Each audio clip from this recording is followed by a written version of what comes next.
नमस्कार, जय मसीह की। प्रभु यीशु मसीह में आप सबों को हमारे इस चैनल द लाइट अपॉलोजेटिक्स में स्वागत करते हैं। सो मसीह मेरे प्रियो, आज का ये वीडियो बहुत ही खास है मेरे लिए, क्योंकि इस वीडियो में मैं दो भाई के कमेंट का रिप्लाई करने वाला हूं और ये कमेंट का रिप्लाई करना बहुत ज़रूरी है। इस समय आप लोगों के सामने स्क्रीन पे एक कमेंट शो हो रहा होगा, जहां पर भाई साहब कहते हैं, क्या यीशु क्रूस पे चढ़ा मरा तो क्या हम भी मर जाएं क्रूस में। तो इस कमेंट को देख के आपको कैसा लग रहा है? इस कमेंट को देख के क्या क्या लग रहा है? मैंने इस कमेंट का रिप्लाई पहले दिया हुआ था और उस कमेंट पे मैंने कुछ बातें कही जिस वजह से भाई को थोड़ा सा बुरा लग गया। बुरा इसीलिए लगा क्योंकि मैंने इस कमेंट को भाई जैसा उनका भाव जो था उस भाव को मैंने इस कमेंट पे नहीं देखा। देखिए भाई साहब, अगर आप मुझे सुन रहे हैं तो भाई मैं आपसे बहुत प्यार करता हूँ और आपने जो कमेंट किया था इस कमेंट को एक बार बस पढ़िए। और जितने लोग भी मुझे देख रहे हैं, सुन रहे हैं, एक बार इस कमेंट को आप पढ़िए। आपके मन में क्या ख्याल आता है इस कमेंट को पढ़ने के बाद? तो आपने क्या सोच के कमेंट किया? आपका सोच, आपका भाव को तो नहीं देख सकते ना, लेकिन आप जो लिख रहे हैं केवल उसी को देखा जा सकता है। तो ये भाई जो है क्यों कमेंट करते हैं, उसका दूसरा एक वीडियो में भाई को थोड़ा सा बुरा लग गया, इसीलिए भाई ने एक कमेंट किया है, उसको भी आप देखिए। तो यहाँ पर ये भाई कहते हैं कि वो कमेंट करने का वजह बताते हैं कि मैंने एक वीडियो में मैंने बताया था, दाऊद नाचा तो क्या हमें नाचना चाहिए, दाऊद पाप किया तो क्या हम भी पाप करें। तो उसी को लेके भाई ने कहा, तो क्या यीशु मसीह क्रूस पे मरा तो क्या हमको भी मरना चाहिए। तो भाई का कहने का जो मतलब वो नेगेटिव नहीं था, पॉजिटिव था, लेकिन मैं उसको नेगेटिव तौर से लिया। क्योंकि देखो भाई, आप क्या कमेंट कर रहे हो, आपके कमेंट में आपका भाव नहीं दिखता है।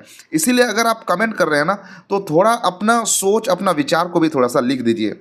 लेकिन यहाँ पर मैं, हमारे जो भाई है, प्यारे प्यारे से जो भाई है, उन्होंने हमारे वीडियोस को समर्थन करते हुए कमेंट किया था, लेकिन यहाँ पर भाई का थोड़ा सा नाराज़गी यहाँ पर दिखता है।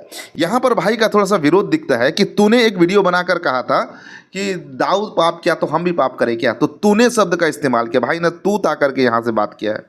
और एक बात भाई का यहाँ पर मैं आप लोगों को सामने दिखाना चाहता हूँ, आप नीचे देख सकते हैं।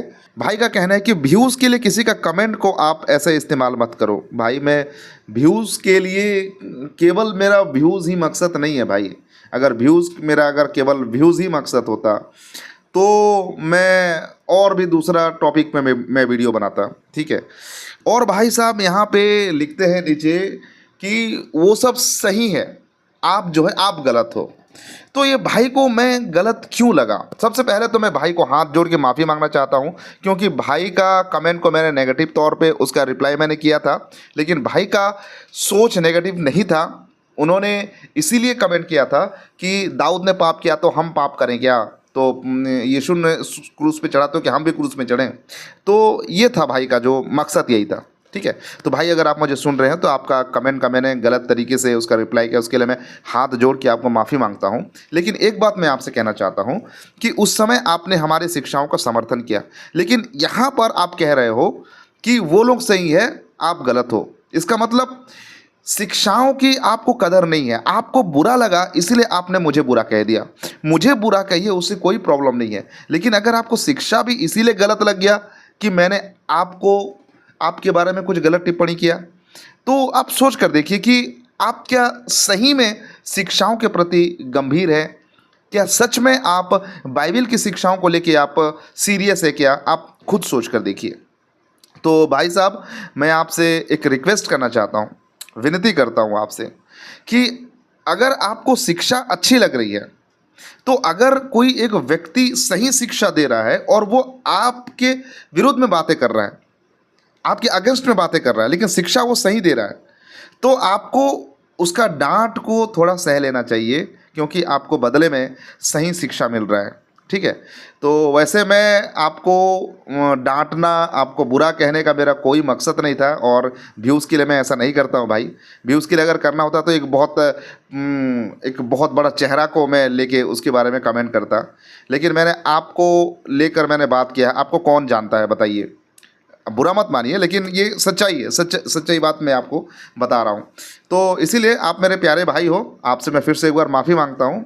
मैंने आपको कुछ गलत कह दिया है, इस बात को लेके मैं अगर माफ़ी मांगूंगा तो मैं छोटा नहीं हो जाऊंगा, क्योंकि हमारा जो बाइबिल है वो हमें सिखाती है कि माफ़ी मांगना है, प्रेम से एक दूसरे के साथ मेल मिलाप करना है। सो आप समझ गए होंगे कि मैं क्या कहना चाहता हूँ।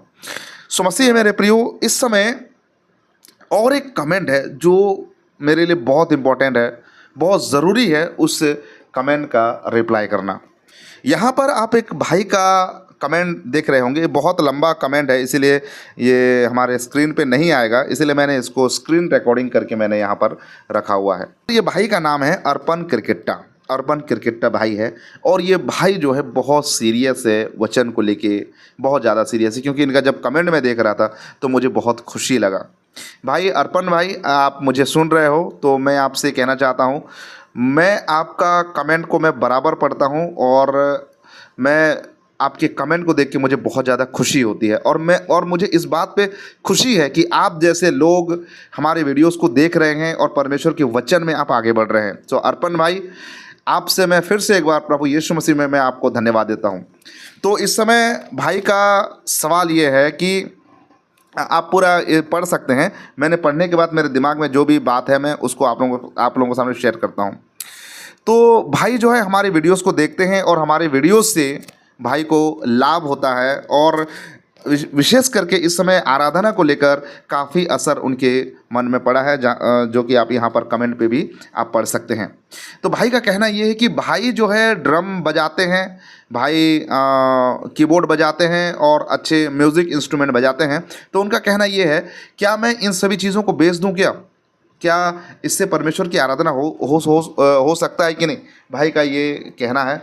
तो भाई, मैं आपसे आपकी इस गंभीरता को लेकर मैं आपको धन्यवाद देना चाहता हूँ कि आप इतने सीरियस है, इतने गंभीर है कि आपके पास में जो हुनर है उसको तक भी आप त्यागना चाहते हैं। इस बात के लिए तो मैं आपको बहुत ज़्यादा शुक्रिया अदा करना चाहता हूँ। बहुत सारे लोग हैं जो एक चीज़ उनके पास है, एक हुनर है, एक क्वालिटी है, उसको छोड़ना नहीं चाहते हैं। ठीक है, उसको छोड़ना नहीं चाहते हैं, और अगर कोई उसके खिलाफ में कुछ बोल देता है तो उसके विरोध में भी बोलना शुरू करते हैं। लेकिन प्रभु यीशु मसीह ने क्या कहा? प्रभु यीशु मसीह ने कहा कि तुम जो है सबको त्यागना है, सबको छोड़ के मेरे पीछे हो लो। प्रभु यीशु मसीह कहना ये है। तो यहाँ पर मैं भाई को ये नहीं कहूँगा कि आप ड्रम बजाना छोड़ दो, कीबोर्ड बजाना छोड़ दो, ये बिल्कुल नहीं, मैं ऐसा नहीं कहूँगा। देखिए, आराधना जो चर्च में होती है, जो वर्शिप चर्च के अंदर होता है, वो आपको वहाँ पर नाचना, गाना, बजाना, वो चर्च के अंदर ये सब करके परमेश्वर का वचन सुनने का टाइम को बर्बाद करना वो बिल्कुल सही नहीं है। चर्च में आप जाते हैं, एक दो गाना गाते हैं, और शालीनतापूर्वक, वो भी शालीनतापूर्वक बैठ के अगर गाना गा के फिर वचन सुनने को अगर प्राथमिकता देते हैं तो वहाँ पर कोई गड़बड़ी नहीं है। और बात की जाए म्यूज़िक इंस्ट्रूमेंट बजाने की, तो चर्च के अंदर बजाने की क्या आवश्यकता है? चर्च के अंदर जो है वहाँ पर वचन सीखने की जगह है, वहाँ पर परमेश्वर का वचन को सीखा जाता है। तो चर्च के अंदर वचन सीखिए। अगर आपको गाना बजाना है, चर्च के बाहर में कोई फंक्शन हो रहा है, कोई बर्थडे पार्टी हो रहा है, कोई शादी ब्याह हो रहा है, तो वहाँ पर आप बजाइए और वहाँ पर नाचिए। लेकिन हाँ, वहाँ पर भी आपका नाचना, आपका गाना बजाना क्या वो बिब्लिकल है, इस बात को भी बहुत बारीकी से जानना बहुत ज़रूरी है। आजकल बहुत सारे ऐसे मसीह पार्टी, मसीह शादी, मसीह बर्थडे पार्टी, ये सब में भी क्या करते हैं, फिल्मी गीतों में डांस करते हैं, फिल्मी गीतों को बजाते हैं, फिल्मी म्यूज़िक होता है, अंदाज बिल्कुल फिल्मी होता है, जो कि आपत्तिजनक लगता है। तो ऐसा हमें नहीं करना है। हम मसीह लोग हैं, तो हमें जो है डांस तो करना है, गीत भी गाना है, म्यूज़िक भी बजाना है, लेकिन शालीनतापूर्वक, मसीहत को ध्यान में रखते हुए प्रभु के गीतों में, और ऐसा गीत हमको गाना है जो कि बिब्लिकल हो। इन सभी बातों को ध्यान में रखना है। बहुत सारे लोगों को लगेगा कि अरे इतना कौन करेगा, तो भाई इसीलिए तो बाइबल में लिखा गया है चौड़ा मार्ग और सकरा मार्ग।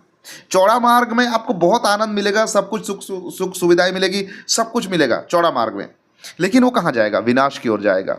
लेकिन सकरा मार्ग, जो हमें बहुत सारे चीज़ों से परहेज करना पड़ेगा, संसार से परहेज करना पड़ेगा। इसलिए वचन में लिखा गया है कि तुम दाम देकर मोल लिए गए हो, तुम संसार के नहीं हो, लेकिन तुम दाम देकर मोल लिए गए हो।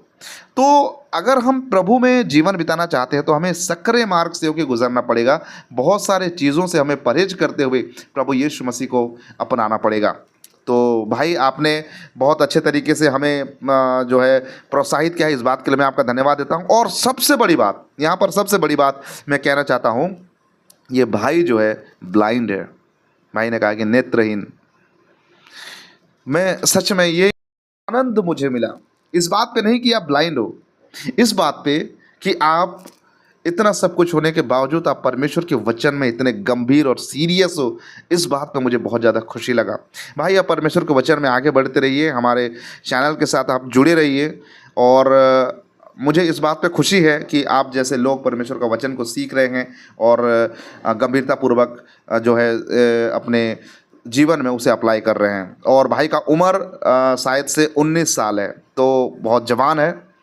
और इस जवानी के समय में आपने जो है इतना गंभीर और इतना सीरियसली जो है परमेश्वर का वचन को लिया है, इस बात के लिए मैं आपका धन्यवाद देता हूं। और ये एक सीख होगा उन सभी नौजवानों के लिए जो अपना समय को बर्बाद करते हैं। सो मसीह में मेरे प्रियो, इस समय मैं फिर से एक बार भाई क्रिकेटा भाई को मैं धन्यवाद देना चाहता हूं। आप आगे बढ़ते रहिए परमेश्वर के वचन में, और कोई भी ऐसे सवाल हो तो आप हमसे ज़रूर कर सकते हैं। सो मसीह मेरे प्रियो, ये बहुत ज़रूरी था इन दोनों कमेंट का रिप्लाई करने का।